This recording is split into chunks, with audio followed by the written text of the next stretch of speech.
Hello everyone, চলো দেখে নেওয়া যাক চিকেন মালাই রেসিপি। তো প্রথমে আদা রসুন দিয়ে ম্যারিনেট করা চিকেনটাকে আমি তেলের মধ্যে ভাজতে দিয়ে দিলাম এবং তারপরে আমি দিয়ে দিলাম হচ্ছে ধনে গুঁড়ো আর জিরে গুঁড়ো। এরপরে 1 প্যাকেট দুধ দিয়ে দিলাম মাংসটার মধ্যে। আর আমুল দুধ গুঁড়োটা আমি শুধু গুঁড়োটা দিলাম না, ওটা একটু জলের সাথে মিশিয়ে দিলাম যাতে সুবিধা হয়।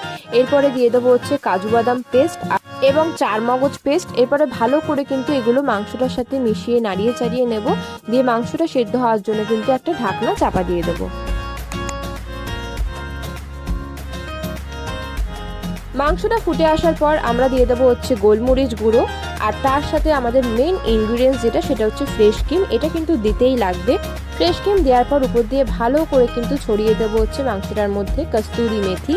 এবং একটু মাংসটার রঙের জন্য, যাতে একটু লাল লাল দেখতে হয়, যেহেতু দুধ দিয়ে করছি সাদা হবে, তাই জন্য এর মধ্যে দিয়ে দেবো কিন্তু কাশ্মীরি লাল মির্চ। দেখো কত সহজ পদ্ধতিতে তৈরি হয়ে গেল আমাদের চিকেন মালাই রেসিপি।